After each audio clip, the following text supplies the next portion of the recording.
11 days.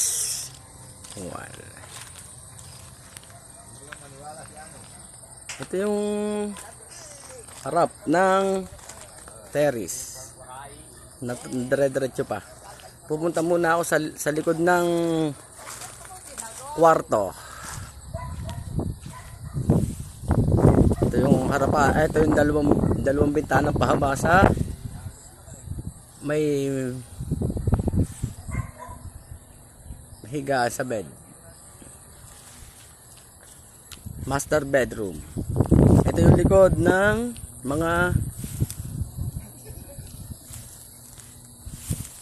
bedroom. Ito yung likod. Master bedroom. Ito naman nasa gitna. Kay Bia. Okay na to. Tapos ito naman kay CR. Ito yung kay Ivan. Papasok ako sa loob.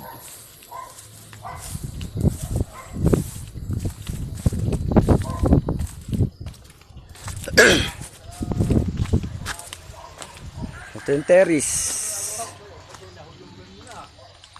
Pasok sa main door. Ito na. Yung harapan naman ng master bedroom. Ito. Papasok dito sa kaliwa. Itong pinto. Papasok sa kanan. Papasok sa kanan uli. Ito yung sa kaliwa.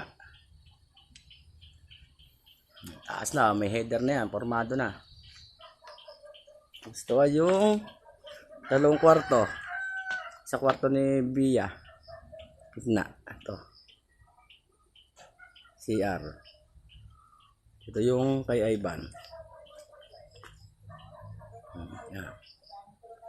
Ito naman yung may kusina na bintana. Ito, ayan.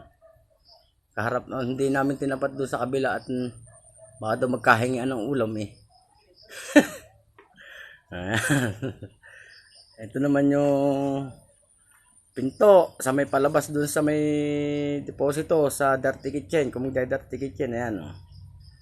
Tapos ito yung bintanang request nyo na dalawa. Dun sa may kabila ng sa may kusina. At saka sa may salas, ito, ayan, gawa na rin. Nagawa rin kanina. Ayan. Ayan. Binaklas kanina tapos binuo na rin. Oh. Ayan.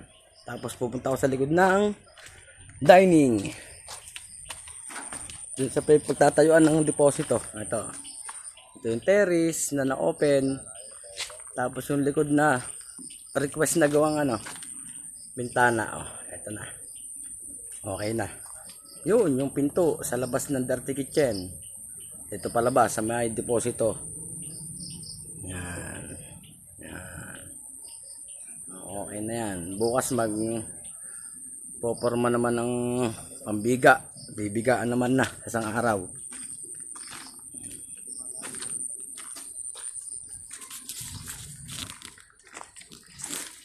Ayan. Ito na yung kabuuan. Pabalik na rin ko. Yan. Laki. Okay. Thank you for watching.